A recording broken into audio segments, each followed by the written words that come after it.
I take full responsibility. It's not my fault that he came here. It's China's fault. And you know what? It's not Joe's fault that he came here either. It's China's fault. They kept it from going into the rest of China for the most part, but they didn't keep it from coming out to the world, including Europe and ourselves. What I would say is I'm going to shut down the virus, not the country.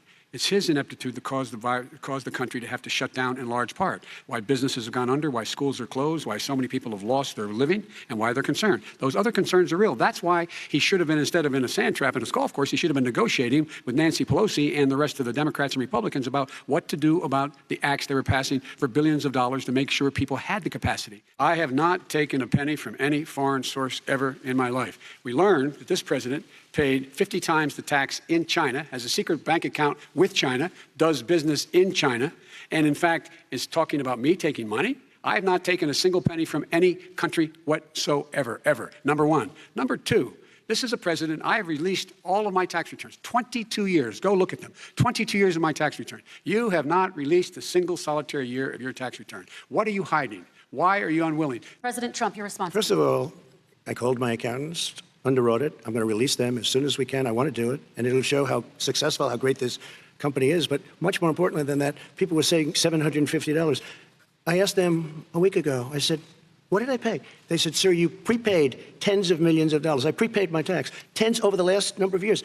Tens of millions of dollars I prepaid. Nobody has done more for the black community than Donald Trump. And if you look, with the exception of Abraham Lincoln, possible exception, but the exception of Abraham Lincoln, nobody has done what I've done. I am the least racist person. I can't even see the audience because it's so dark, but I don't care who's in the audience. I'm the least racist person in this room. Okay, Vice President Biden, let me ask you very quickly, and then I have a follow-up question for you. Abraham Lincoln here is one of the most racist presidents we've had in modern history. He pours fuel on every single racist fire. Every single one. He started off his campaign coming down the escalator saying he's going to get rid of those Mexican rapists. He's banned Muslims because they're Muslims. He has moved around and made everything worse across the board. He says about the poor boys, last time we were on stage here, he said, I told them to stand down and stand ready. Come on. This guy has a dog whistle about as big as a foghorn. Mr. President, your administration separated children from their parents at the border, at least 4,000 kids. You've since reversed your zero-tolerance policy, but the United States can't locate the parents of more than 500 children. So how will these families ever be reunited? Plan to reunite the kids? Yes, we're working on it we're trying very hard. But a lot of these kids come out without the parents. They come over through cartels and through coyotes and through gangs. These 500-plus kids came with parents. They separated them at the border to make it a disincentive to come to begin with. Real tough. We're really strong. And guess what? They cannot, it's not coyotes didn't bring them over. Their parents were with them. They got separated from their parents. And it makes us a laughing stock and violates every notion of who we are as a nation. Let me ask you a follow-up question. Kristen, they did it. We changed the policy. Your response to that? They did it. We changed. Did not They built the separate cages. the Who built the cages, Joe? Let's talk about what Who built the cages, Let's Joe? talk about what we're talking about. What happened? Parents were ripped, their kids were ripped from their arms and separated. And now they cannot find over 500 sets of those parents, and those kids are alone. Nowhere to go. Nowhere to go. It's criminal. It's criminal. No one should be going to jail because they have a drug problem. They should be going to rehabilitation, not to jail. We should fundamentally change the system, and that's what I'm going to do. But why didn't he do it 4 years ago? Why didn't you do that 4 years ago, even less than that? Why didn't you do it? You were vice president. You keep talking about all these things you're going to do, and you're going to do this.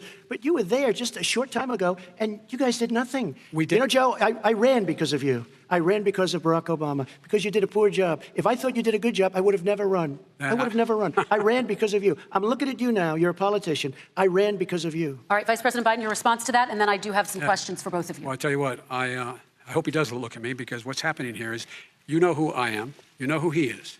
You know his character. You know my character. You know our reputations for honor and telling the truth.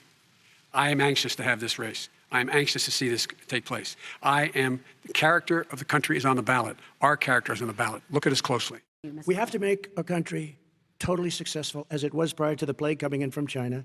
Now we're rebuilding it, and we're doing record numbers, 11.4 million jobs in a short period of time, et cetera. Success is going to bring us together. We are on the road to success, but I'm cutting taxes, and he wants to raise everybody's taxes, and he wants to put new regulations on everything. He will kill it. If he gets in, you will have a depression, the likes of which you've never seen. I'm an American president.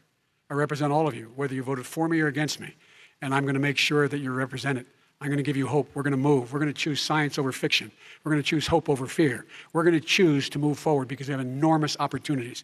What is on the ballot here is the character of this country: decency, honor, respect, treating people with dignity, making sure that everyone has an even chance. And I'm going to make sure you get that. You haven't been getting it the last 4 years.